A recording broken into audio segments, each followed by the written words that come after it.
Concurrent समझ गए। अगला टेक्निकल टर्म है सिनेमेटोग्राफी। सिनेमेटोग्राफी शब्द बहुत यूज़ किया जाता है हमारी फिल्मों में। उसके लिए एक चीज़ सोचना है कि हम लोग एक और शब्द जानते हैं फोटोग्राफी, जिसको लोग फोटोग्राफी बोलते हैं। फोटोग्राफी सब लोग जानते हैं, मोबाइल से हम लोग फोटो खींचते रहते हैं। तो सिनेमेटोग्राफी क्या है? क्या जो वीडियोस होते हैं उसको सिनेमेटोग्राफी बोलते हैं, या सिनेमा के लिए जो आप वीडियोस बनाते हैं कैमरे से लेते हैं उसको सिनेमेटोग्राफी बोलते हैं? सिनेमेटोग्राफी है क्या? हम लोग बहुत सारे शब्द बोल देते हैं। हम लोग बोलते हैं फिल्म, मूवी, सिनेमा, है ना, मूविंग इमेजेस। फिल्म पूछते हैं क्लास में तो बताते हैं सर एक फिल्म होती है, उसमें कहानी होती है, लेकिन वो फिल्म दरअसल एक रील होती है प्रोडक्ट का जिसमें लोग प्रिंट करते हैं, उसको फिल्म कहते हैं। मूवी अलग चीज़ होती है, फिल्म अलग चीज़ होती है। मूविंग इमेजेस अलग होता है, वीडियो अलग होता है। यूट्यूब में लिखा रहता है कि इतने वीडियोस, तो फिर वीडियोस अगर ये हैं तो फिर मूवी कौन किसे कहते हैं? तो हम लोग को शब्दों को बहुत सोच समझ के बोलना चाहिए। और इंग्लिश क्लास अगर आप करते हैं तो वहाँ पे एक शब्द आता है सिंटैक्स और सीमेंटिक्स। तो अगर आप करेक्ट वर्ड का यूज़ करेंगे हमेशा तो कम्युनिकेशन में बहुत सुविधा होती है। लेकिन अगर आपके पास जिस शब्द का मतलब है और हमारे पास जो शब्द का मतलब है वो डिफर करेंगे तो कम्युनिकेशन नहीं होता है। इससे हर शब्द को हम पहले पहले बताते जा रहे हैं उसका एक्यूरेट मीनिंग क्या है। फोटोग्राफी आपके पहले जो आपके पेरेंट्स थे, उसके भी पहले जो पेरेंट्स थे, उसमें जब वो लोग पहाड़ों पर घूमने जाते थे तो उनके पास एक कैमरा होता था, निकॉन का या किसी किसी भी कंपनी का। सबके पास कैमरा नहीं होता था और उनको कोई पहाड़ वहाड़ का कोई दृश्य मिला तो फोटो खींचते थे और फिर प्रिंट बना के जिंदगी भर देखते रहते थे पुराने एल्बम में, है ना। वो फोटोग्राफी है और मैं फोटोग्राफी नहीं करता। फोटोग्राफी आप जानते हैं, आप जहां तहां फोटो लेते रहते हैं। अभी मैं आपका फोटो ले सकता हूं मोबाइल से, आप मेरा ले सकते हैं, लेकिन मैं फोटोग्राफी नहीं करता। का मतलब क्या हुआ? फोटोग्राफी मुझे लगता है कि बहुत कुछ का नुकसान करता है। जैसे मैं घूमने गया, बहुत खूबसूरत दृश्य है, पहाड़ है, हवा चल रही है, पौधे हिल रहे हैं। जब मैंने कैमरे से क्लिक किया तो वो सब कुछ ठहर गया। जो लाइफ था, मुझे तो बहुत खूबसूरत लगा, मैंने ले लिया, लेकिन जो लाइफ था वो उस फोटो में नहीं रहा। तो मैंने क्या किया, जो एक लाइवली सीन था उसको डेड इमेज में बदल दिया।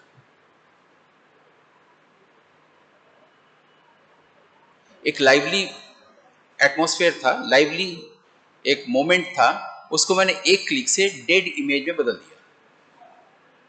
इसलिए मैं नहीं करता फोटोग्राफी। दूसरा, जो भी हमको सुंदर लगा बाहर, वो तो नेचर ने किया है, उसमें मेरा कंट्रीब्यूशन क्या है? मैंने तो उसको खाली कैप्चर किया ना। मैं सब कुछ लेना चाहता हूँ दुनिया से, नेचर से, सब जगहों से। मैं क्या कंट्रीब्यूट कर रहा हूँ? इसलिए मैं फोटोग्राफी नहीं करता। तीसरी बात कि अगर कोई 2500 साल पहले का कोई स्कल्पचर है, मैंने उसकी फोटोग्राफी की, स्कल्पचर का जो वैल्यू है आर्टिस्टिक और कमर्शियल, वो मेरे उस फोटोग्राफ का वैल्यू नहीं हो सकता। अगर वो 1 करोड़ की मूर्ति है, स्कल्पचर है खजुराहो की, मेरा इसका दाम 10 रुपया 100 रुपया होगा कमर्शियल, और उसका जो आर्टिस्टिक वैल्यू है वो इसमें मैं लाया नहीं। इसलिए मैं फोटोग्राफी नहीं करता। क्यों नहीं करता? क्लियर हो रहा है। मैं सिनेमेटोग्राफी करता हूँ, और सिनेमेटोग्राफी जो फिल्म हम लोग देखते हैं, जो मूविंग कैमरा से हम लोग वीडियोस को कैप्चर करते हैं, वो नहीं है। सिनेमेटोग्राफ फिल्म बनाने का एक उतना ही इम्पोर्टेंट मीडियम है जैसे कि लिखने के लिए कलम, पेंटिंग बनाने के लिए पेंट और ब्रश। उसको जानना चाहिए। 2 तरह का सिनेमा होता है। आप लोग जो भी फिल्म देखते हैं 2 तरह का होता है। आपको बताया जाता है कि कमर्शियल और आर्ट, ऐसा नहीं होता है। आप एक फिल्म बनाने के लिए पैसा लगाते हैं, उसके बदले में आपको पैसा लेना होता है, या फिर कम होता है या ज़्यादा आता है। ये कमर्शियल सिनेमा हुआ, बहुत आसान है। लेकिन हम लोग कहते हैं आर्ट सिनेमा। बहुत आप देखेंगे आपके आसपास के लोग बोलते होंगे कि वो मुझे सत्यजीत रे वाला फिल्म अच्छा लगता है, मृणाल सेन वाला, श्याम बेनेगल वाला, बर्गमैन वाला, ऐसे वाली फिल्म, उनको वो आर्ट सिनेमा कहते हैं। लेकिन कभी आपने सोचा कि फिल्म प्रोसेस की जितने भी न्यूएंसेस हैं, एलिमेंट्स हैं, इंग्रेडिएंट्स हैं, उसमें आर्ट कहाँ नहीं है? सबसे पहले आप स्क्रीन प्ले लिखते हैं, screenplay writing itself is an art, हर कोई नहीं लिख सकता। Camera work itself is an art. Location choose करना, रेकी करना, एडिट करना, आर्ट। इसमें कौन सा ऐसा चीज है जो आर्ट नहीं है? तो अलग से आर्ट सिनेमा बोलने का कोई मतलब ही नहीं है। कमर्शियल सिनेमा समझ सकते हैं, सत्यजीत रे की सिनेमा को हम लो बजट कमर्शियल सिनेमा बोलते हैं या बोल सकते हैं, लेकिन वो भी फिल्म बना रहे हैं और उसमें उनका अपना कोई नजरिया है, परसेप्शन है, इस जो कि और जगहों पर नहीं हो सकता है, बोल सकते हैं। लेकिन क्या मुगल आजम में नजरिया नहीं है, परसेप्शन नहीं है? क्या उसमें आर्ट नहीं है? जो कमर्शियल सिनेमा हम देखते हैं, क्या उसमें आर्ट नहीं होता है? तो फिर हम क्या कहें? हमारे यहाँ के जो क्रिटिक्स हैं, फिल्म क्रिटिक्स, और उनका सुन के हमारे जो फिल्म मेकर्स हैं, उन्होंने भी पिछले 70, 80, 90 सालों में ये टर्म बोला, आर्ट सिनेमा, जो कि करेक्ट वर्ड नहीं है इंग्लिश लैंग्वेज और सिमेंटिक्स की दृष्टि से, क्योंकि गलत बोल रहे हैं, क्योंकि हमको समझ नहीं है, क्योंकि हमने विश्व सिनेमा देखा ही नहीं है, हमको पता ही नहीं कि क्लासिक सिनेमा भी कुछ होता है, हमें पता ही नहीं कि already everything is simply clearly defined. हम पढ़ने ही नहीं जाते हैं। हमारा काम क्या है कि जो आप ग्रेजुएशन में पढ़ने आते हैं उनमें इंटरेस्ट पैदा करना, इंस्पायर करना, कुछ भी अपनी ओर से थोपना नहीं। इसके लिए कॉन्ग्रुएंट होना और कॉन्करेंट होना बहुत ज़रूरी है। क्लासिक सिनेमा अब क्या होता है? अब आया ना एक और टर्म, कमर्शियल सिनेमा समझ में आ गया। अब कमर्शियल सिनेमा को कॉमर्स से हटा के भी एक बार समझते हैं। जो भी फिल्म मेकर अपने आसपास रियलिटी देखता है या नॉवेल में पढ़ता है, उसको फिल्म बनाता है कमर्शियल सिनेमा। भागलपुर में कैदियों को अंधा बनाया गया, ये एक रियलिटी है, आप लोग नहीं जानते होंगे, कई साल पहले ऐसा हुआ था, जिसके आधार पर प्रकाश झा ने फिल्म बनाई गंगा जल। गंगा जल कॉमर्शियल सिनेमा इसलिए हुआ क्योंकि रियलिटी रिप्रोड्यूस्ड हुआ। जब रियलिटी को हम इस आर्ट मीडियम में दोबारा देते हैं तो वो कमर्शियल सिनेमा होता है। क्लियर? हमने ग्रैहम ग्रीन के नॉवेल पर फिल्म बनाई, हमने विभूति भूषण बंदोपाध्याय के नॉवेल पर फिल्म बनाई, हमने चेतन भगत की नॉवेल पर फिल्म बनाई। Reality reproduced, commercial cinema.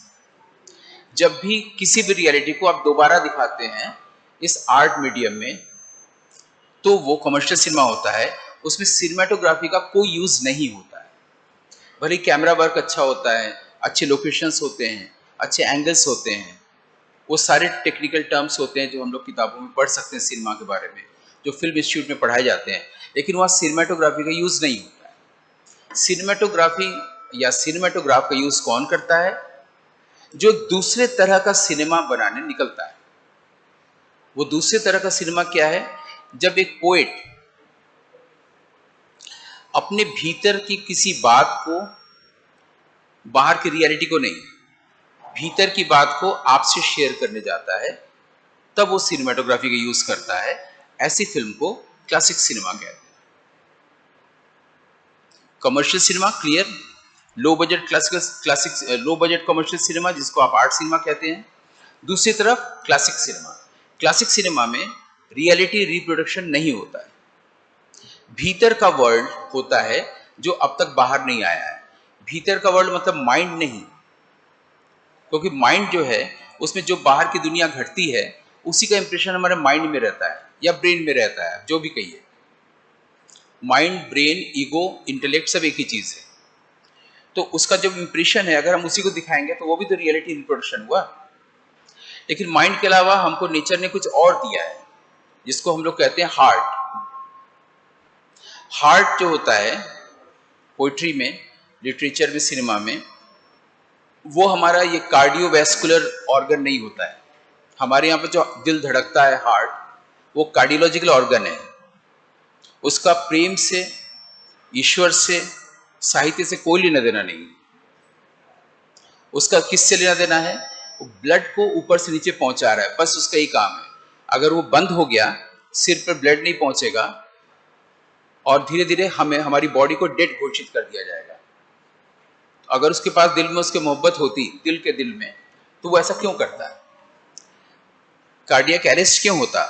Massive severe cardiac arrest लोगों को क्यों होता है? हृदय गति रुक जाने से मृत्यु।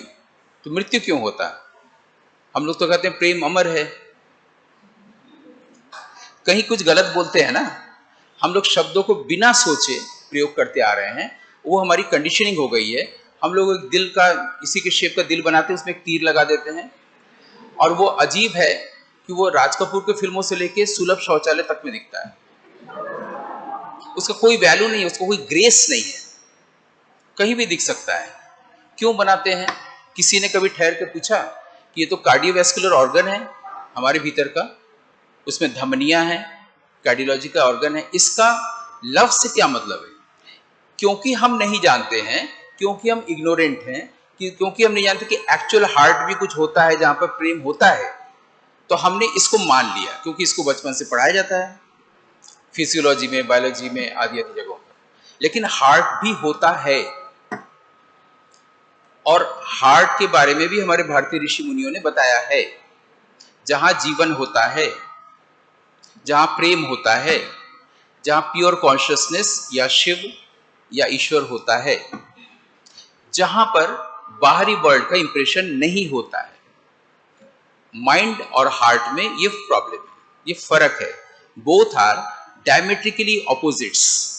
माइंड होगा, हार्ट नहीं होगा।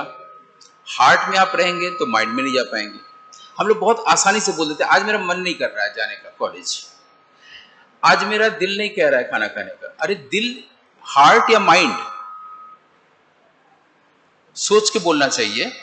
अगर आप लोग इंग्लिश के स्टूडेंट्स भी हैं तो, आज मेरा मन नहीं कर रहा है लंका जाने का, आज मेरा दिल कर रहा है कि छोला समोसा खाने का। तो किसको दिल कह रहे हैं, किसको मन कह रहे हैं? माइंड मीन्स थॉट और कुछ नहीं। We think, one who conspires is conscious, one who thinks is a thinker, thoughtful person. कभी आपने सोचा है कि थॉट के कारण थिंकर है, थिंकर के कारण थॉट नहीं है? आप जब भी थॉट हटा देंगे तो आपके भीतर से थिंकर चला जाएगा, करके देख सकते हैं। माइंड का मतलब थॉट, थॉट का मतलब माइंड, दोनों का मतलब ईगो, दोनों का मतलब बाहरी वर्ल्ड का रिप्रोडक्शन, सारी इंप्रेशंस, पास्ट लाइफ का इंप्रेशंस, सब लड़के लड़की के मन में ग्रेजुएशन में होता है। हम कुछ क्रिएटिव काम करेंगे। क्रिएटिविटी शब्द का क्या मतलब है etymologically? That which is new and original, इसके अलावा कोई मतलब नहीं। एटिमोलॉजी समझते हैं? संस्कृत में जिसको निरुक्ति कहते हैं। एटिमोलॉजी का मतलब होता है, हम लोग जब भी किसी वर्ड, इंग्लिश वर्ड को, उसका जो वर्बल मीनिंग देखे जाते हैं, रूट मीनिंग देखे जाते हैं, तो वो एक्चुअल मीनिंग वहां लिखा रहता है। फॉर एग्जाम्पल, मैं अगर आपसे पूछूं कि इंटेलिजेंस माने क्या होता है, तो आप बताएंगे इंटेलिजेंस माने बुद्धि, कोई बोलेगा, कोई प्रज्ञा बोलेगा, और क्या हो सकता है इंटेलिजेंस माने? जाहिर है वो ब्रिलियंस और प्रूडेंस से अलग शब्द होगा ना। इंटेलिजेंस माने बताइए आप में से कोई, निर्वाण शतकम। इंटेलिजेंस माने क्या होता है? हम लोग बहुत जल्दी बोल देते हैं ना। इसका कोई वर्बल मीनिंग भी हो सकता है। जैसे वर्ब किसको कहते हैं? मैं बोलूंगा, मैं कह रहा हूं कि जाना, इसका अंग्रेजी क्या होगा? गो। आना, कम, मुस्कुराना, सब गलत बोल रहे हैं। आपके टीचर बैठे हुए हैं, अगर मैं गलत हूंगा तो करेक्ट कर देंगे। जाना का अंग्रेजी गो होता ही नहीं है। जाना का अंग्रेजी होता है टू गो या गोइंग। गलत कह रहे हैं। मुस्कुराने का मतलब स्माइल होता ही नहीं है, टू स्माइल और स्माइलिंग। जब भी टू होगा या आईएनजी होगा तब वर्ब होगा। क्लास 6, 7, 8 हाई स्कूल में पढ़ाया जाता है, तो अब हम लोग गलत नहीं बोलेंगे। तो फिर इंटेलिजेंस का मतलब भी कुछ होगा ना, टू जुड़ा होगा या आईएनजी जुड़ा होगा। अब इसके लिए हम लोग जाते हैं रूट मीनिंग। इसको हम लोग जो सिनोनिम्स एंटोनिम्स पढ़ते रहे हैं, तो एक्रोनिम भी होता है और एटिमोलॉजी भी होता है। एटिमोलॉजी मतलब उसका रूट मीनिंग जानना। रूट क्या है? इंटेलिजेंस का रूट कहाँ मिलेगा हमको इस भाषा में? ग्रीस में मिलेगा, ग्रीक लैंग्वेज में। ग्रीक रूट क्या है? To read between the lines आ गया। To read between the lines, किताब में कुछ लिखा हुआ है, मान लीजिए आप ग्रेजुएशन में आपके कोर्स में इंग्लिश में न जाने क्या है, इंस्पायरिंग लॉन्ग पोएम या महाभारत, रामायण, सावित्री, जो भी है। अब आप पढ़ रहे हैं, आपको समझ में नहीं आ रहा है, यानी आप लाइंस के बीच का जो मतलब है, यानी उसका जो इंटेंशन है, यानी अभिप्राय है, यानी जो कहना चाहते हैं, जो भावार्थ, वो आप पकड़ नहीं पा रहे, यानी आप इंटेलिजेंट नहीं है।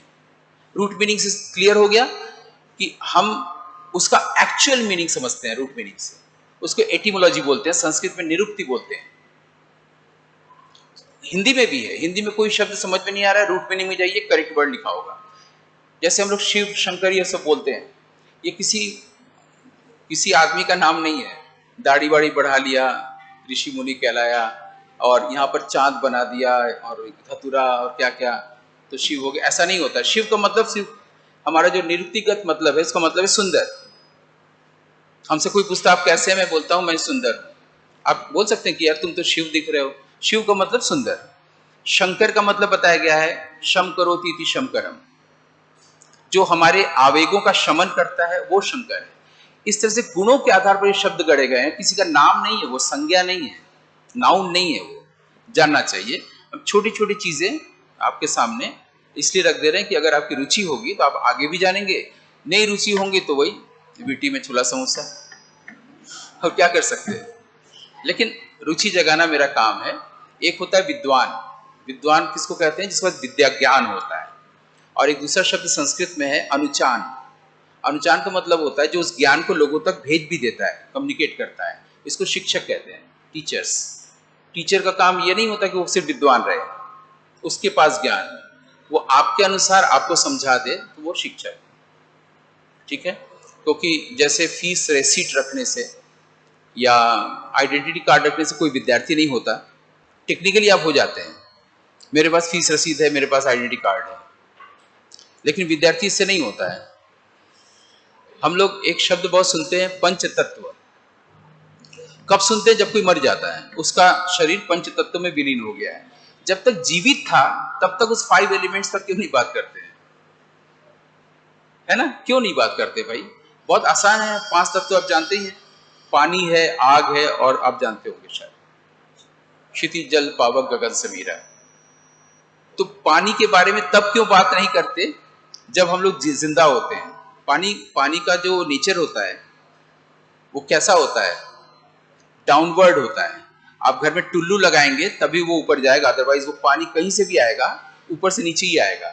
अधोमुखी, अधोगामी। आप लोग को असाइनमेंट मिलता है, शायद मिलता होगा, जाड़े का दिन होता है, रात में मन नहीं करता है, तो आप सोचते हैं कि चलो अलार्म लगा देते हैं, सुबह कर लेंगे। 4 बजे अलार्म लगाते हैं, रजाई में होते हैं, मन करता है कि यार 1 घंटा और सो लें, मन करता है। 5 से 6 होता है, 6 से 7 होता है। अगर आपको 10 बजे से क्लास है, 9 बजे आप डिसाइड कर लेते हैं कि नहीं जाएंगे, और बोल देंगे बीमार पड़ गए थे, हेल्थ सेंटर से मिल जाएगा कागज। तो ये जो आप कर रहे हैं, ये दरअसल आप करते ही नहीं है। मेरा ध्यान दिलाना यहीं पर है। आप जो ये रात में आपने सुबह का अलार्म लगाया, और सुबह आपने 4 से 5, 5 से 4, ये आपका आलस से नहीं है। आपके भीतर जो पानी है, पानी का नेचर है अधोगामी, वो आपको इधर ही ले जाएगा। आप कुछ नहीं करते हैं, आज से आप दोष मुक्त। आपके भीतर पानी खेल खेल रही है। और जैसे अगर आप आग पर, कभी आप रसोई घर में गए, मम्मी रहती हैं, आप अपनी ओर से भी जाना चाहिए। सूखा मिर्चा देखें, सूखा मिर्च, उसके जब आग पर रखेंगे तो आपका आंख जलने लगेगा, लेकिन वहां पर धनिया की पत्ती रखेंगे तो आंख नहीं जलेगा। क्यों? क्योंकि सूखे मिर्च का ये नेचर है। उसी तरह से पानी का ये नेचर है कि वो नीचे जाएगा। वो आपकी प्रवृत्ति बनाता है कि आप ऐसा सोचें। आपका कोई कसूर नहीं है। आप कभी भी कोर्ट में चले जाइए, जिसने भी अपराधी किया है, हर अपराधी बोलता है कि मैंने कोई गलत काम नहीं किया है। और अगर आप वहां जाके बोल दें कि हाँ इसने गलत काम नहीं किया, तो रोएगा, हाँ आप सही कह रहे हैं, जबकि उसने किया है। तो आपकी कोई गलती नहीं है, पानी की गलती है। आग, दूसरा तत्व, आग का नेचर क्या होता है? जब भी आप जलाते हैं, ऊपर होता है फ्लेम, अपवर्ड, ऊर्ध्वमुखी होता है आग, वो नीचे आप कर ही नहीं सकते, उसका नेचर है। तो जब 4 बजे अलार्म बजा, और आपने सोचा कि थोड़ा सो लिया जाए, उसी समय दिमाग में आया कि हमारा असाइनमेंट बहुत ज़्यादा हो जाएगा, पाइलअप हो जाएगा, इसको हम कर ले नहीं तो फिर जमा हो जाए, और आप उठ उठ के उसको असाइनमेंट करने लगते हैं। वो आग ने करा दिया, जिसको हम लोग कॉन्शायंस या विवेक कहते हैं, मॉरल कॉन्शायंस, विवेक। ये जो पानी से आग होने की प्रक्रिया अभी अभी घटी आपके भीतर, इसको विद्यार्थी होना कहते हैं।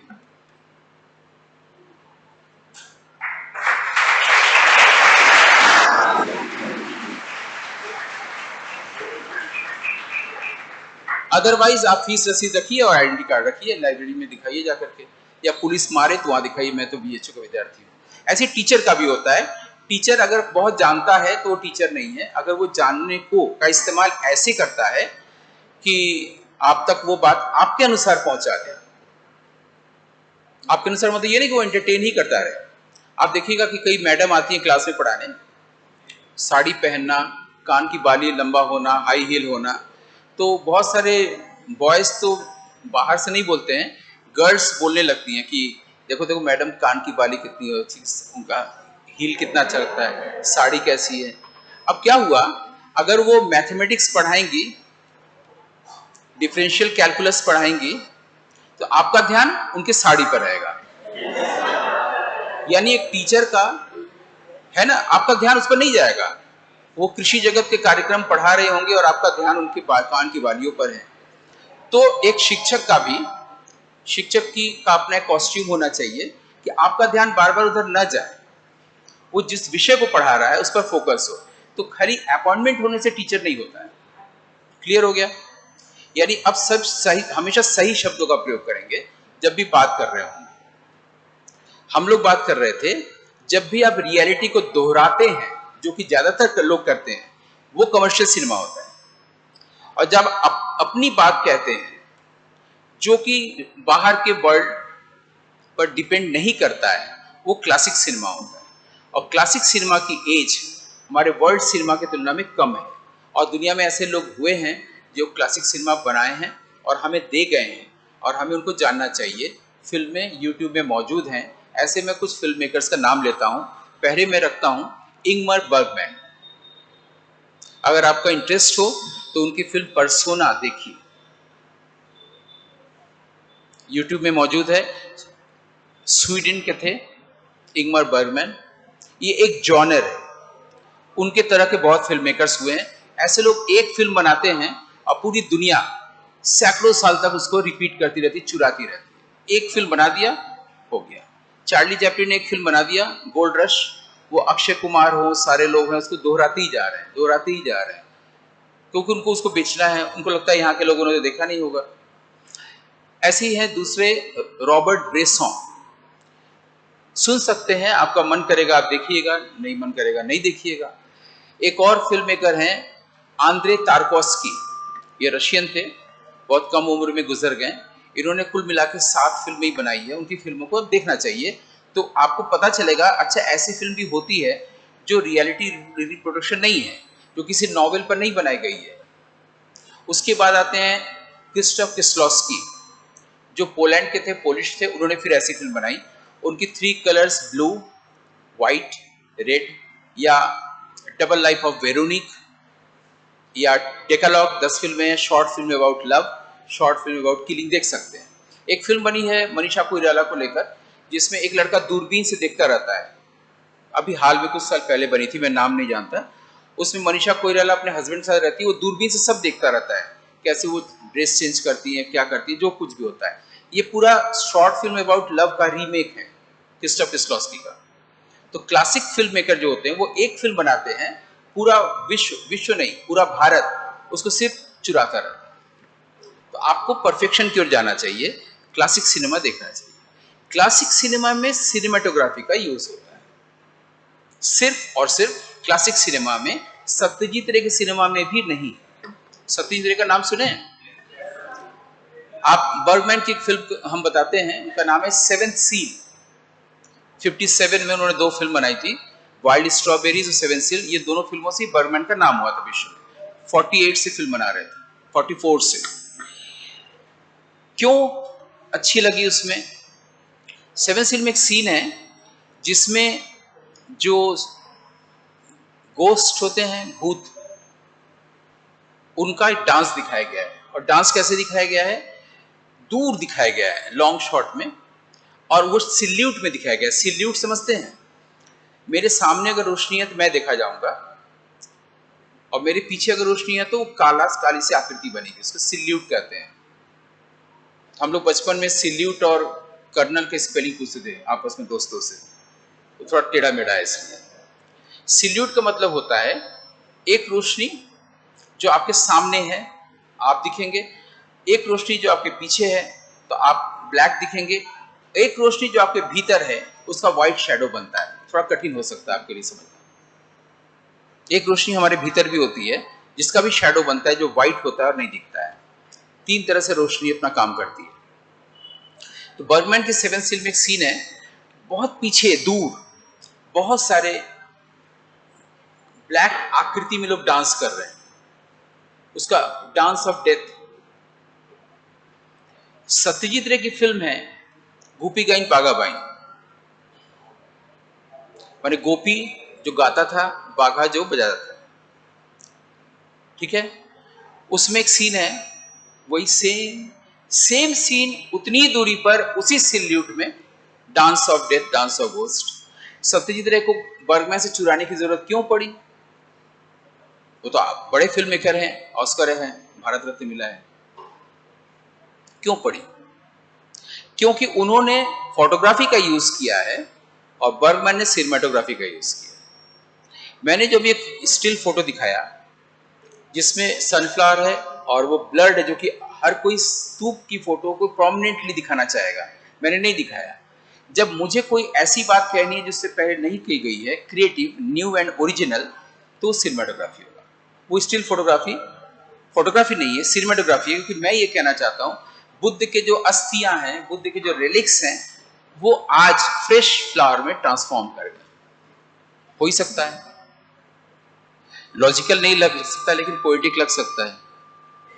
तो जब लोग इस तरह से सिनेमेटोग्राफी का प्रयोग करके एक स्टिल फोटो आपको दिखाते हैं, इमेज दिखाते हैं या फिल्म दिखाते हैं, वो किसी नॉवेल पर डिपेंड नहीं करता, किसी ऑथर पर डिपेंड नहीं करता। जब वो ऐसा करते हैं, उसको लिखे जाने की जरूरत बनती है। दैट इज न्यू ऑथरशिप, जिसको हम अभी बोलने आए थे। Concurrent cinematography and new authorship. जो ऑथर लिख चुका है उस पर नहीं बात हो रही है, जो हम इमेजेस में एक क्लासिक मोमेंट्स बना रहे हैं, क्रिएट कर रहे हैं, न्यू एंड ओरिजिनल, जब उसको लिखा जाएगा, उसका साहित्य बनेगा, दैट इज न्यू ऑथरशिप, जो अभी कम काम हो रहा है वर्ल्ड में। हमारे यहाँ लिटरेचर हम लोग कहाँ से शुरू करते हैं? वर्ल्ड लिटरेचर रशियन लिटरेचर से पढ़ना शुरू करते हैं, टॉल्स्टॉय से, चेखोव से, फिर बाद में मोपासा, ओ हेनरी, बाल्जाक, फ्लॉबेयर, फिर भारत में आते हैं प्रेमचंद, रविन्द्रनाथ ठाकुर आदि आदि, है ना। फिर स्ट्रीम ऑफ कॉन्शियसनेस पढ़ते हैं, पता नहीं ग्रेजुएशन में पढ़ते हैं कि नहीं।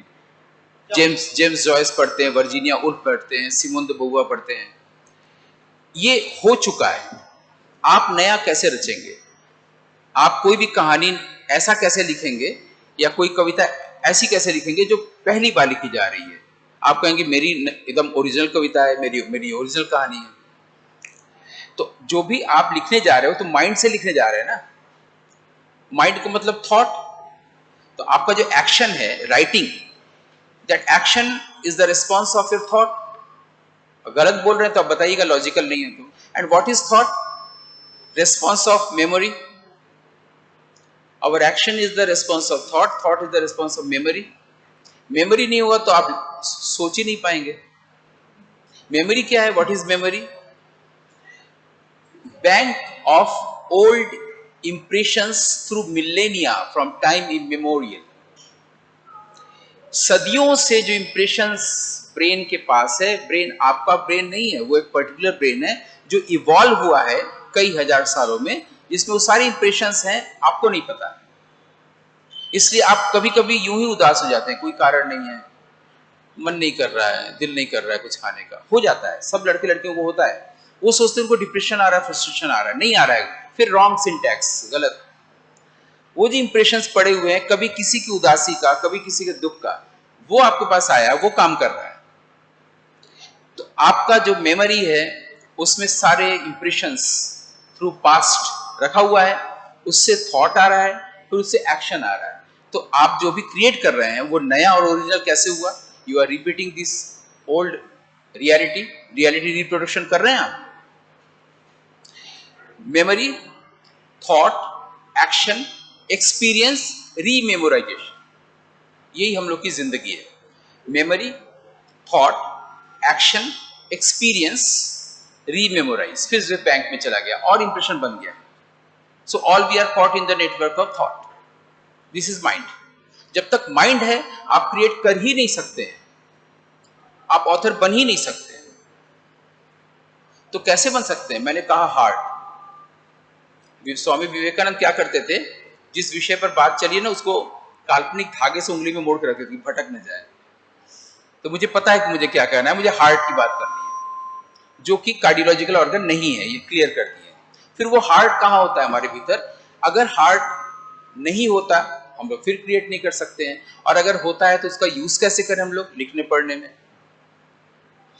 एक और शब्द हम लोग बहुत बोल देते हैं, जैसे माइंड और हार्ट यूं ही बोल देते हैं कि मेरा दिल नहीं कर रहा आज खाना खाने का, मेरा मन नहीं लग रहा है पढ़ने का, दोनों बोलते हैं। वैसे एक और शब्द हम लोग यूं ही बोल देते हैं यूजलेसली, वो है इमेजिनेशन। हम लोग कल्पना शब्द और सोच शब्द को एक साथ बोलते हैं। मैं सोचता हूं कि ऐसा ऐसा डिजाइन हो, मैं कल्पना करती हूं कि जब सर का प्रोग्राम होगा तो उसमें शुरू में ऐसा होगा। ये सोच है कि कल्पना है? ये आपको क्लियर ही नहीं है। दो अलग शब्द है। सोचना एक अलग चीज होती है, कल्पना एक अलग चीज होती है। मैं ये सोच रहा हूं कि इस क्लास के बाद जहां मैं मोटरसाइकिल रखा हूं कहीं गायब तो नहीं हो गई होगी, मेरा हेलमेट कहां होगा? ये सोच है, ये कल्पना नहीं है। लेकिन मैं कल्पना कर रहा हूं कि मेरे जो ये हाथ हैं वो बड़े बड़े विंग्स हो गए। This is imagination. क्लियर? जब भी वरीनेस होगा, जब भी पास्ट का यूज होगा, जब भी माइंड का यूज होगा, जब भी मेमोरी का यूज होगा, वो थॉट होगा। और जब भी इमेजिनेशन होगा वो प्रेजेंट मोमेंट में होगा, अभी अभी होगा, ब्यूटीफुल होगा, स्पॉन्टेनियस होगा। अगर आपसे बोला जाए कि कोई इमेजिनेशन का एग्जाम्पल दो, तो आप सोचते हैं कि इमेजिनेशन ये थॉट हो गया, तो आप सोचने लगे। जब एक्टिंग वर्कशॉप में कराते हैं समझा देते हैं कि थॉट और इमेजिनेशन क्या है, और सबसे मजा तो तब आता है जब मैं कहता हूं कि मेरी बात आप सुन सकते हैं, बोलते हैं हाँ। हमको चलो मैं बोल रहा हूं, तुम्हारे पांव के पास 20 बिच्छू। अच्छा अच्छा ठीक है। जब मैं उनको बताता हूं कि नहीं तुम हमें बोलो, तो वो बोलते हैं आपके पांव पर 20 बिच्छू, तो मैं पांव को खटाक से ऐसे हटाता हूँ। तो बिच्छू होगा तो पांव वहीं पर रख के हम बोल देंगे हाँ अच्छा अच्छा ठीक है। आपके शोल्डर पर 2 कॉकरोच, तो अच्छा अच्छा ठीक, हाँ आगे। तो जब वो हमें बोलते हैं तो हम तुरंत शोल्डर को कॉकरोच को देखते हैं, या तो हटाते हैं, कुछ तो होगा ना रिएक्शन। तो सुनना कैसा? जिसमें एक्टिविटी हो। तो ये सुनना, देखना, ये सब चीजें उन लोगों को जानना चाहिए जो स्टूडेंट हैं, तब स्टूडेंटशिप आती है। तो ये जो चीज है मैं बता रहा था कि इमेजिनेशन, कल्पना क्या है?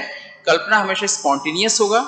इमेजिनेशन इमेजिनेशन हमेशा इस मोमेंट में होगा, पास्ट में, टाइम में नहीं होगा, माइंड वहां पर यूज नहीं होगा, और वो हमेशा ब्यूटीफुल होगा। जैसे मैं अगर कहूं कि कल मुझे वहां पर इनॉग्रेट करने जाना है, और अगर मेरी तबीयत खराब हुई, आजकल मेरे सिर में दर्द है, दिस इज थॉट। क्लियर? मेरी आंखों से बहुत सारे बटरफ्लाइज मूव कर रहे हैं, पूरे क्लासरूम में जा रहे हैं, इमेजिनेशन। किसी को डाउट नहीं होगा कि इमेजिनेशन नहीं है। इमेजिनेशन जहां से आ रहा है जिस फैकल्टी से, that is heart. Clear? Thought जिस फैकल्टी से आ रहा है वो mind. Mind and heart are diametrically opposite, thought and imagination are diametrically opposite. अगर आप सोचेंगे तो कल्पना नहीं कर पाएंगे, अगर आप कल्पना करेंगे तो सोच नहीं पाएंगे। यानी कल्पना करने के लिए आप प्रेजेंट मोमेंट में ऑटोमेटिकली रहेंगे। आपको योग, या जिसको आप लोग योगा कहते हैं, प्राणायाम, कपालभाति, और जो भी चीजें बोगस चीजें चल रही हैं, उसका कोई जरूरत नहीं है, क्योंकि आप तो पहले ही इमेजिनेशन में आ गए। आपको अपने थॉट को कंट्रोल करने की जरूरत कहां रह गई? आप जब इमेजिन कर रहे हैं प्रेजेंट मोमेंट में, तो थॉट तो गया, थॉट तो आ ही नहीं पा रहा है, और अगर थॉट आएगा तो इमेजिन नहीं कर सकते हैं। तो बीइंग ए क्रिएटिव स्टूडेंट, पहले हम लोग स्टूडेंट को समझे विद्यार्थी होना क्या होता है। Now being a creative student, you have to utilize your faculty that is known as heart. जब आप हार्ट की गलतफहमी में माइंड को यूज करते हैं तो आप हर्ट होते हैं। मेरी बात यही पूरी होती है। मुझे पता नहीं कितना समय हो गया, और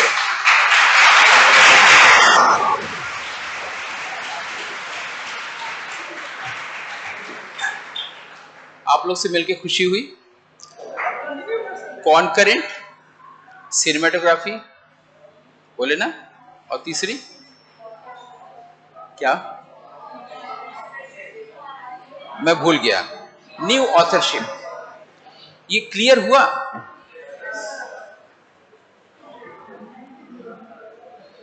तो अभी क्या मन कर रहा है, छोला समोसा?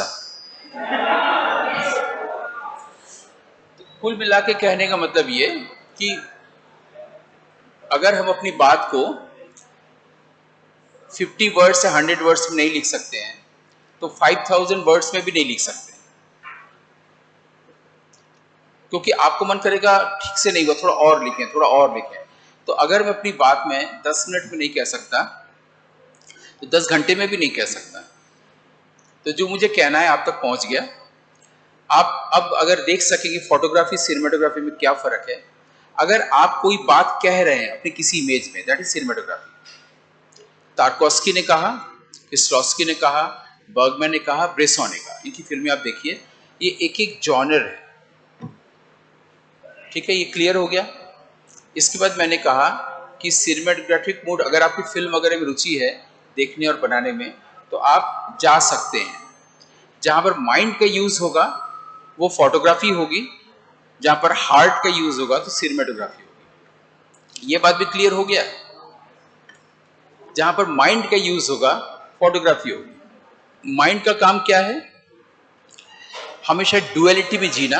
जैसे मैंने नेचर बताया पानी का, आग का, वैसे माइंड का भी नेचर है, वो हमेशा डुअलिटी में रहता है, कंट्राडिक्टरी डिजायर्स में रहता है। जैसे मेरा माइंड अभी क्या कह रहा है कि अभी आपके साथ बात भी करूं, इतने अच्छे अच्छे प्यारे प्यारे बच्चे हैं, और इसी समय शिमला के में किसी पहाड़ी में भी हम रहे, सनसेट देखें। कैसे हो सकता है? या तो वो होगा या ये होगा। आप तुरंत पकड़ लीजिए कि माइंड है जो आपको डिल्यूट करने जा रहा है, धोखा देने जा रहा है, चीट करने जा रहा है। वो कॉन्ट्राडिक्टरी डिजायर्स लेके चलता है, वो हमेशा डुअलिटी में रहता है। और आपको शायद जानकारी दें, दुनिया में कोई भी अगर युद्ध होता है उसका एक ही कारण है, हमारा माइंड। माइंड दो चीज कैसे क्रिएट करता है, व्हाट इज और व्हाट शुड बी क्रिएट कर देता है। व्हाट इज क्या है कि ये हम लोग का ये क्लास चल रहा है। व्हाट शुड बी क्या है, जल्दी खत्म, हम लोग कहीं बाहर डांस करें, म्यूजिक गाए, सोए, शरबत पिए, जूस पिए, वो लिमडी चौराहे पे जाके। तो होता क्या है कि ये जब भी रहेगा आपको वो हमेशा इविल की ओर ले जाएगा। जिसके पास भी माइंड है, समझ लीजिए वो इविल है। हम लोग बोलते हैं ना गुडनेस और इविल, तो जो माइंड का यूज करता है, जीवन जी रहा है, वो इविल है। सुनने में बड़ा वायलेंट लग सकता है, सुनने में बड़ा ही एरोगेंट लग सकता है ये, लेकिन ये है। जो हार्ट का यूज करता है वो आप समझ लीजिए कि वो गुडनेस है उसके पास। इस जो धरती है ना, पृथ्वी, प्रकृति, जिसका वर्णन अभी निर्वाण शतकम में हुआ था, वो धरती, वो मदर नेचर एक्चुअली ना डॉक्टर, इंजीनियर, कृषि वैज्ञानिक नहीं चाहता है, वो हीलर चाहता है। हीलर मतलब कन्फ्यूशियस, हीलर मतलब लाओत्से से। जो व्यक्ति किसी की तकलीफ में जाए और दौड़ के जाके उसको हेल्प करे, ये धरती उनको चाहती है। जब आप ऐसा करने लगेंगे तो आपकी बेसिक नीड्स अपने आप पूरी हो जाएगी, क्योंकि आप आए ही हैं वहीं से।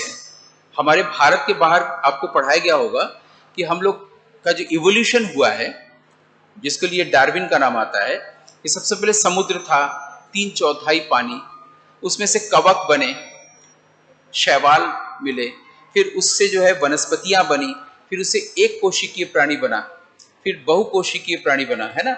उसके बाद फिर रेप्टाइल्स बने जिसमें स्पाइन नहीं होता था, उसके बाद फिर मैमिलिया बना, होमोसेपियंस बने, यही जानते हैं ना।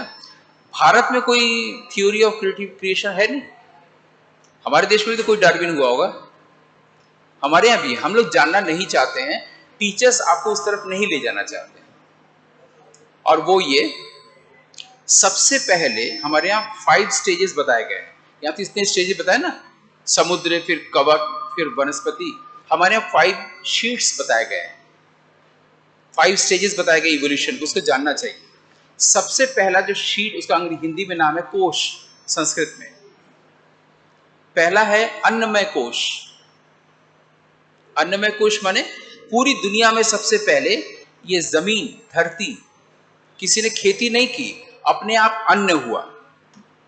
क्योंकि एग्रीकल्चर इंस्टीट्यूट में आप लोग हैं, चलिए ये भी जान लीजिए जाते जाते।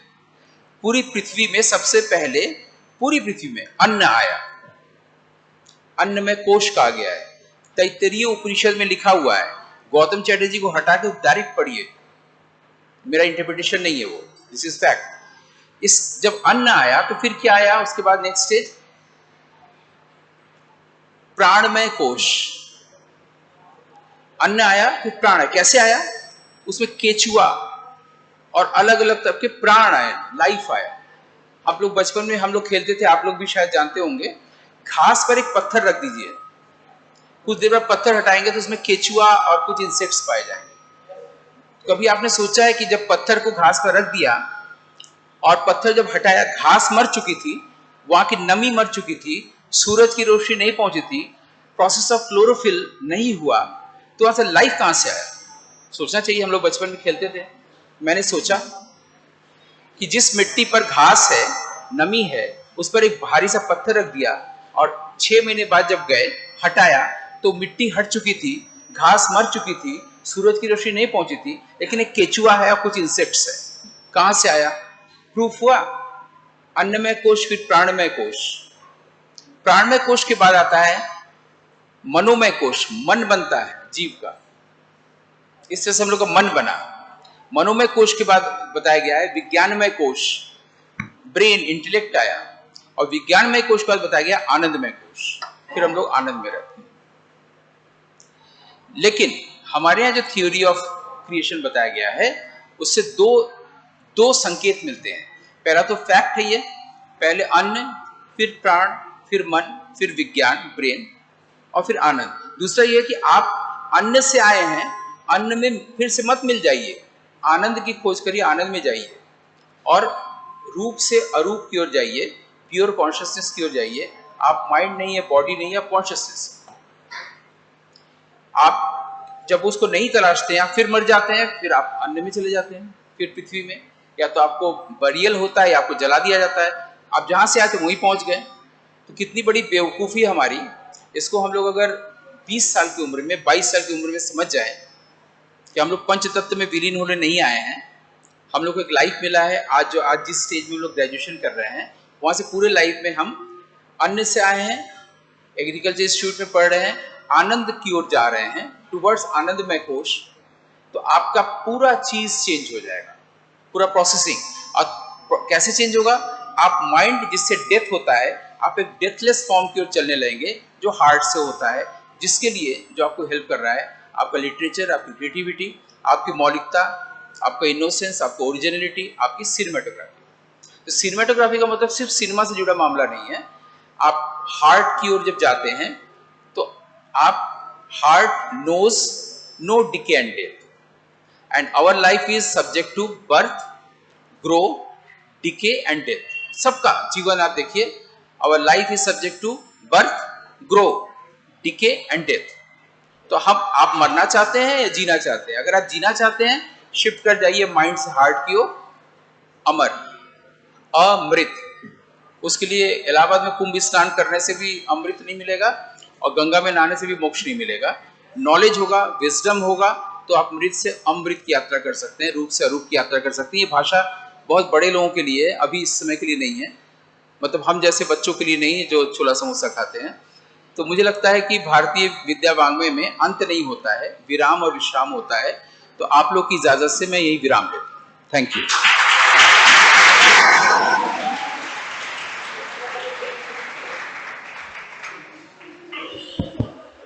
If there's anyone of you wants to ask any question, okay, Om, please come. Please handle the mic.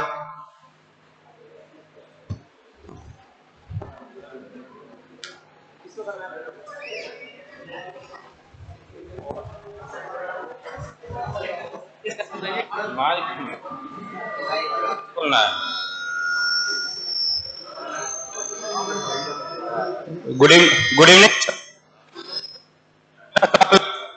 प्रेम अमर नहीं है क्या? प्रेम अमर नहीं है?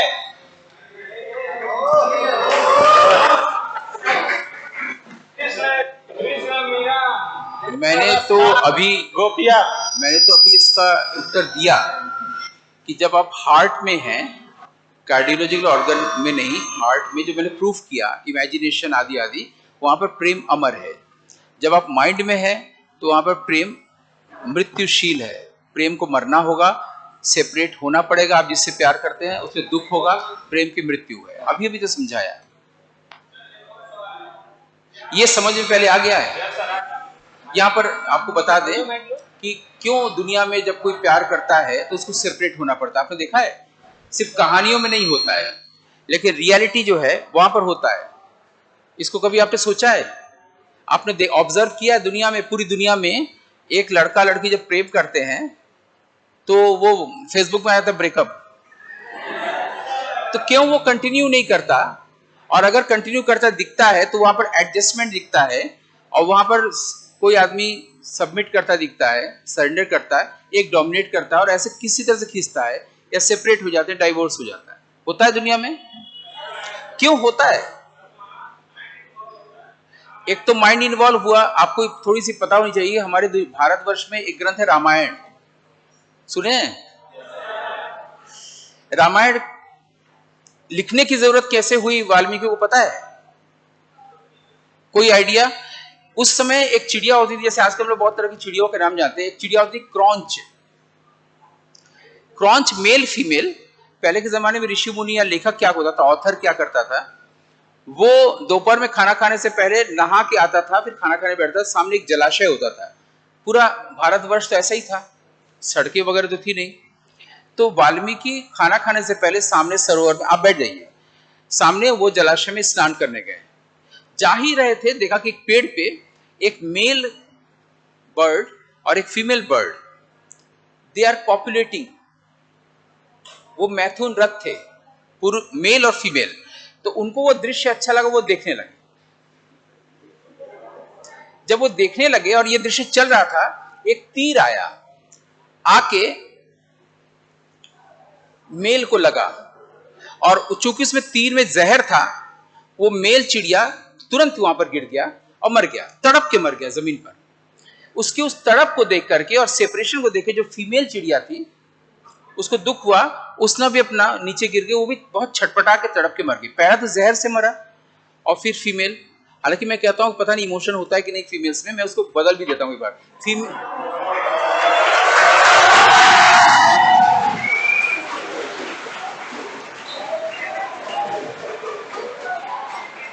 तो मैं कहानी को थोड़ा ट्विस्ट कर देता हूं।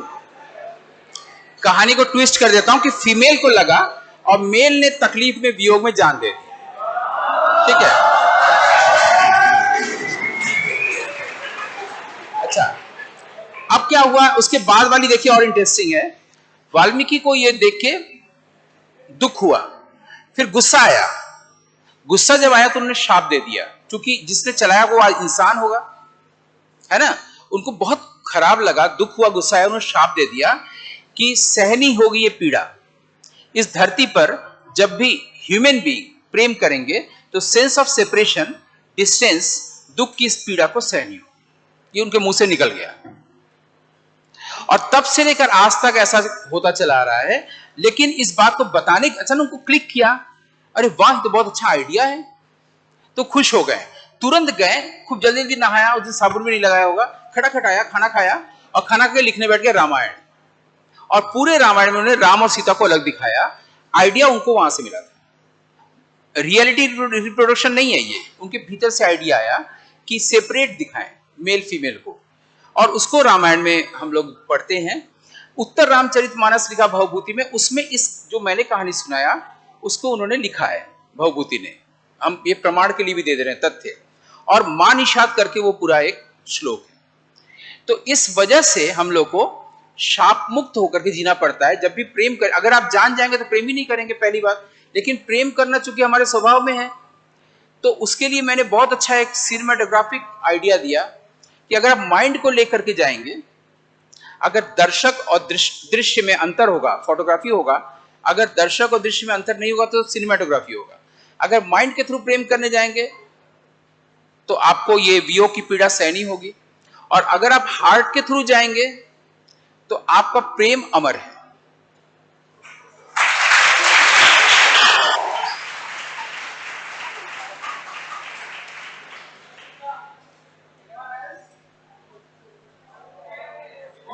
Anyone else?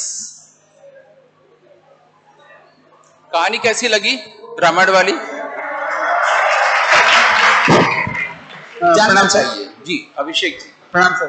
सर, स्त्री पूर्ण होती है, पुरुष अपूर्ण होता है, तो फिर आपने कैसे कह दिया कि स्त्री में फीलिंग नहीं होती? स्त्री में क्या होती है? सर आपने कहा ना कि स्त्री में वो वाली फीलिंग शायद नहीं होती है, और हमने सुना कि स्त्री पूर्ण होती है और पुरुष अपूर्ण होता है। पहली बात तो होता है कि स्त्री और पुरुष दो चीज होते ही नहीं है, दोनों कॉन्शियसनेस होते हैं। नारी अपूर्ण, ठीक है। और अभी यशवंत जी आए थे, उन्होंने उसको गौरी पे स्तर पर रखा ना। आपको पता होगा सूरज की भी माता बताई गई है, अदिति, भले हम लोग आदित्य बोलते हैं, वो एक सम्मान दिया गया है। और कबीर साहब ने कहा है कि स्त्री का रहस्य स्त्री ही समझ सकती है। इन सबको जानने के बाद एक ही चीज बोल सकते हैं, चाहे मेल हो चाहे फीमेल हो, है तो ह्यूमन कॉन्शियसनेस, इसमें तो कोई दो राय नहीं है। हम लोग फॉर्म पर फोकस कर जाते हैं कि ये मेल है और फीमेल है। अगर हम लोग कॉन्शियसनेस पे फोकस करें, सेंस ऑफ सेपरेशन ही नहीं रहेगा पहले ही। लेकिन ये तब होगा जब हम हार्ट से देखेंगे।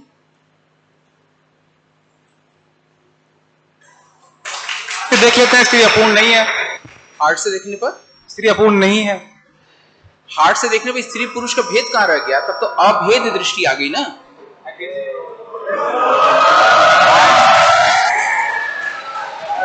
सर एक और सवाल कि आपने कहा कि हार्ट से देखने पर क्या होगा कि जो दूसरी चेतना है जिसको हम दूसरा समझते हैं, वो मुझसे तो अलग नहीं है ना, वो मेरा ही एक्सटेंशन होगा। जैसे मान लीजिए कि मैं पुरुष हूं, आप स्त्री हैं, और प्रेम है, तो मैं हार्ट से देखूंगा तो you are my expansion, extension. आपको थोड़ी सी भी चोट लगेगी, आपके पांव में चोट लगेगी, तो वो खून मेरे पांव में बहता हुआ महसूस होगा।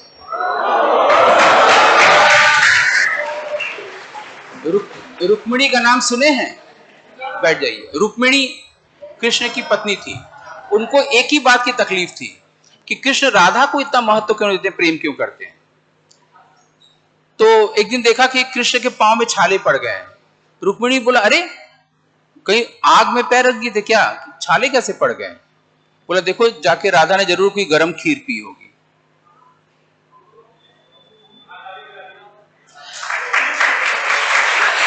ऐसे ही एक बार रुक्मिणी को मौका मिला, वो देखे कि खूब सुंदर घास है, अगस्त का मौसम है, आप देखते हैं उसमें दूसरा एक माहौल रहता है। अगस्त में, भादों में कृष्ण पेड़ के नीचे बैठे हुए उदास, तो अपने प्रियतम को या जिसको वो प्यार करती है, वो उदास देख के लगा कि ये मौका है, अभी तो राधा नहीं है, क्या है, मैं हेल्प कर दूं। तो बोले कि क्या है, इतनी सुंदर यमुना नदी बह रही है, आप बैठे हुए उदास क्यों हैं?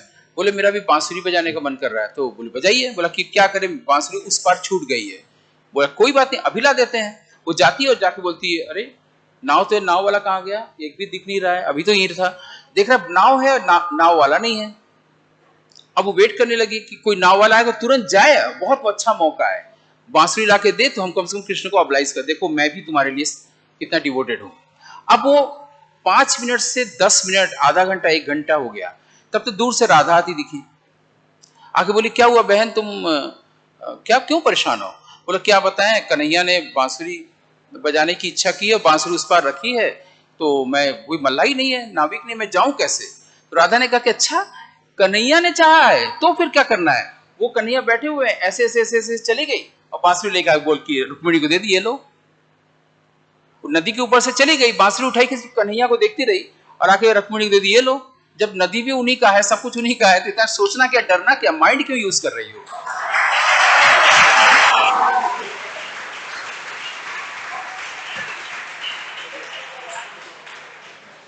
डूब जाएंगे, प्रेम में ही तो डूबेंगे।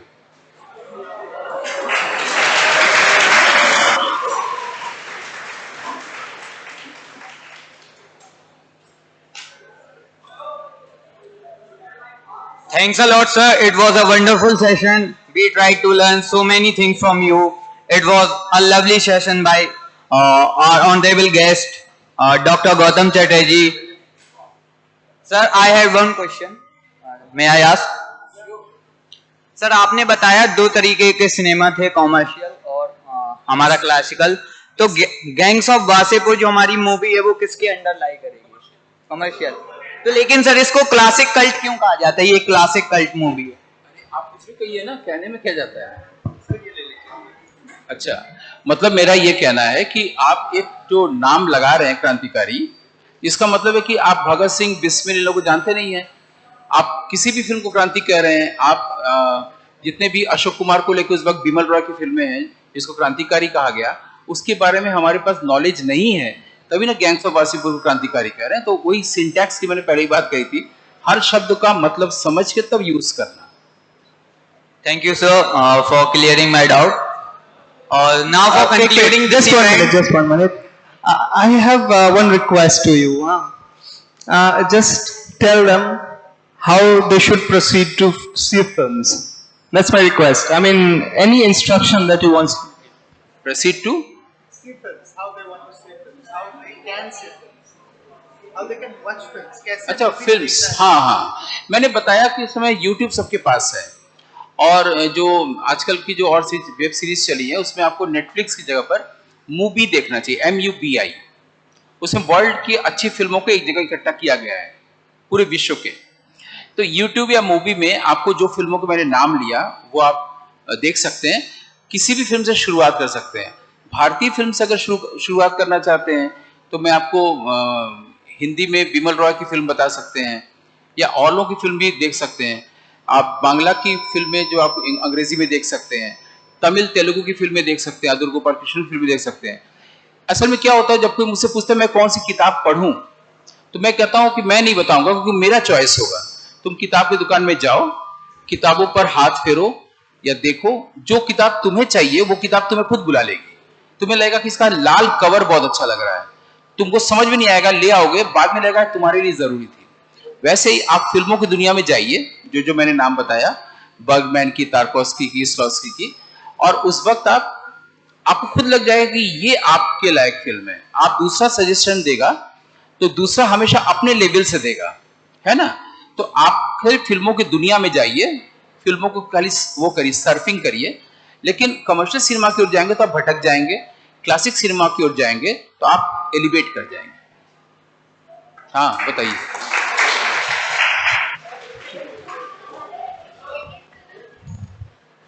सर, आपका अंडर एप्रिशिएटेड फिल्म या मूवीज या फिर नॉवेल वो कौन सा है जो हमें रीड करना चाहिए?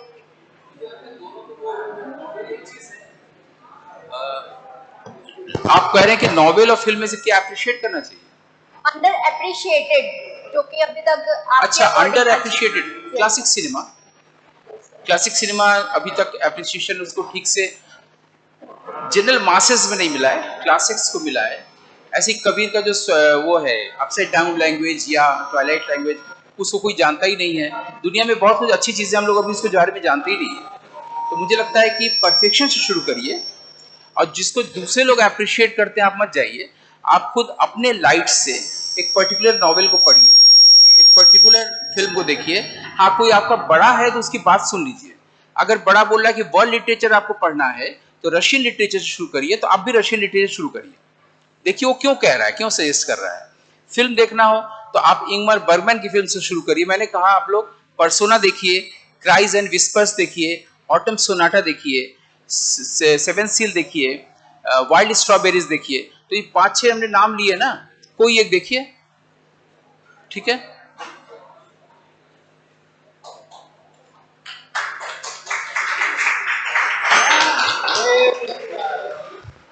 Good evening, sir. Sir, I have just a simple question. How can heart accept the things which our mind already knows? इसको सरल करके कुछ बताइए क्या बोल सर, हमारा दिल वो बातें कैसे एक्सेप्ट करे जो हमारे दिमाग को पहले से पता होती है? दिमाग आपका कंडीशनड है, ये कह रहे हैं? सर, मतलब माइंड कंडीशनड है ऐसा। उसमें क्या हो रहा है ना कि उसमें कुछ शब्द आ रहे हैं, कुछ शब्द रुक जा रहे हैं। हेलो सर मैं बस सर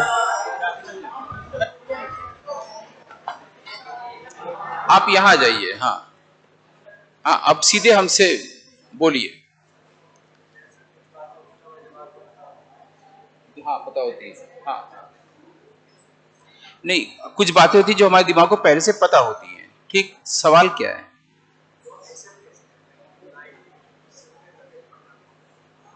नहीं नहीं, वो तो एक्सेप्टेड ही है, तो किसे एक्सेप्ट करें?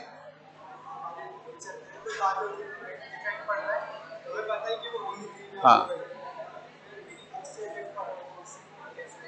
उस इफेक्ट को कैसे रोके? देखिए बहुत अच्छा सवाल है, थोड़ा सा सवाल को मुझ तक आने में देर लगा, लेकिन सवाल बहुत अच्छा है। जो बाहर से इफेक्ट आते हैं, मान लीजिए हम चाहते हैं कि शांति से पढ़े और मनोज तिवारी का भोजपुरी गाना बज रहा है और हम उसको अवॉइड करना चाहते हैं, तो क्या करें? कैसे? कुछ मत करें, आप उनसे जाके बोल नहीं सकते लाउड स्पीकर बंद करिए। अगर आप उसको वही एक्सेप्ट कर लेंगे, आप गाने में रुचि लेने लगेंगे, तो जानते क्या होगा? आपका माइंड इसको ट्रांसेंड कर जाएगा। क्या ये बात पहली बार सुन रहे हैं आप? गर्मी के दिन में पंखा चलता है, उसमें से कोई आवाज आ रही है, आपको लगता है ये आवाज क्यों आ रही है, ठीक किया जाए, मत करिए, उस आवाज को सुनिए। थोड़ी देर में आप देखेंगे कुछ आप और सोचने लगे हैं, वो आपके लिए एग्जिस्ट नहीं कर रहा है। तो जो चीजें हम लोग के पास होते हुए भी हम लोग उसको नहीं सुन पाते, ऐसा हो सकता है, ऐसा हो सकता है। एक लड़का अपने दोस्त के कान में मुंह रख करके अपनी प्रेमिका के बारे में बता रहा है, ठीक है, और वो बता रहा है और पूरी अपना प्रॉब्लम बता लिया, फिर बोला तो बताओ फिर मैं क्या करूं। अभी जो लड़का सुन रहा था वो बोला क्या क्या करें, तो क्योंकि ये अब अपनी प्रेमिका बारे में सोच रहा था।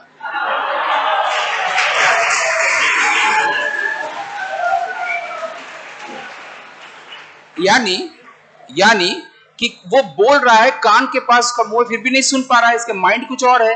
यानी माइंड, अगर आप बाहर की चीजें इंप्रेशंस ले रहे हैं तो माइंड उसको ट्रांसेंड भी कर सकती है। तो आप एक्सेप्ट करेंगे तो भी, अगर आप एक्सेप्ट नहीं करेंगे तो भी। क्या हमारी बात आप तक पहुंची? मतलब आप क्या करिए, किसी चीज का प्रतिवाद मत करिए, वो मत करिए कि नहीं नहीं ये गाना पसंद नहीं आ रहा है, ये पसंद नहीं आ रहा है, जो हो रहा है आने दीजिए, फिर देखिए कि आप पर क्या फर्क पड़ता है। एक्सेप्ट करिए पहले इसको, जो हो रहा है होने दीजिए। आप देखिएगा आपके भीतर का जो स्वभाव है, आपका जो स्ट्रेंथ है, वो उसके पार चला जाएगा अपने आप। आप उसको रिफ्यूज करेंगे तो वो और आपको परेशान करेगा।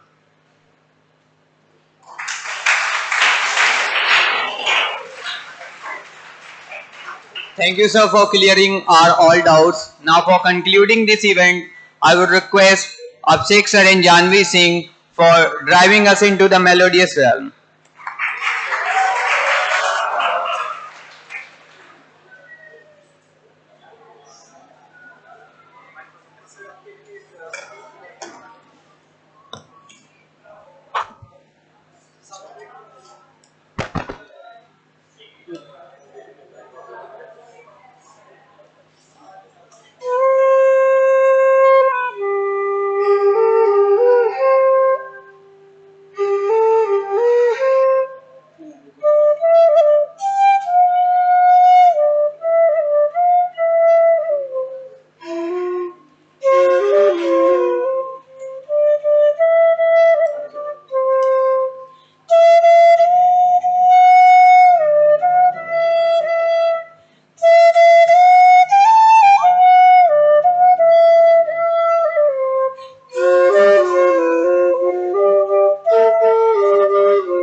अब तक तो मुझे कहा जा रहा था कि माइक पे आइए और बोलिए, अब मैं अपनी ओर से आया हूँ माइक पे बोलने।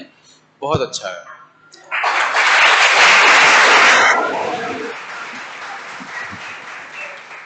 मैंने कृष्ण की बांसुरी की भी बात की, तब तक मैं नहीं जानता था कि ये उतना सुंदर होने वाला है। कृष्ण राधा रुक्मिणी की भी बांसुरी की बात की और वो बांसुरी बज गई।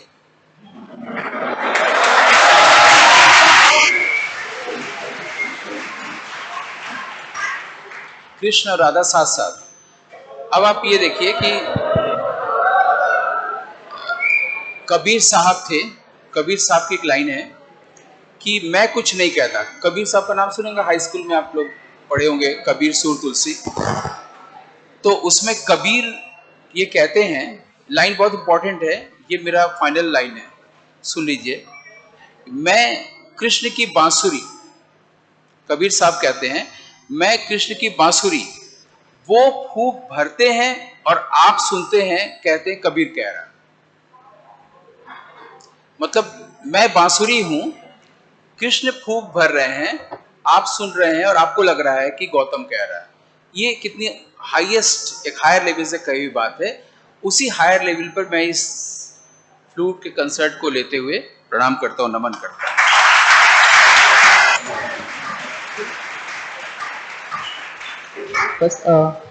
Thank you, sir. It was pleasure for us that we make you felt so good. That was our honor. So it was all your support, guys.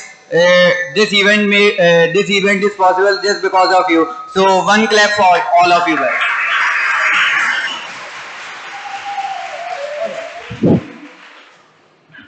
Good evening to all of you.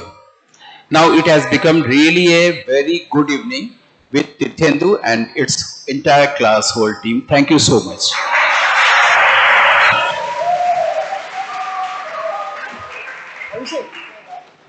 Sir को लेके just room में थोड़ा बैठा हमारे।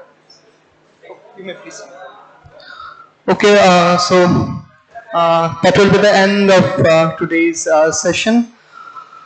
As I have already told, there will be another event on 22nd. Author Shivram Ke will be here, and these two events you have presence will be mandatory, and your practical examination will be based on these events. You have to write, you have to record in your own words how you felt, how you participated, how the interactivity was going on, whatever thoughts you have to express. If there are any suggestions, these are going to be your practicals. So these two events you have to attend, okay, 5, and after that there will be 20 for your practicals, and then you will be having an end term examination of 40 marks. So that's it. See you on 22nd. You may leave now. Just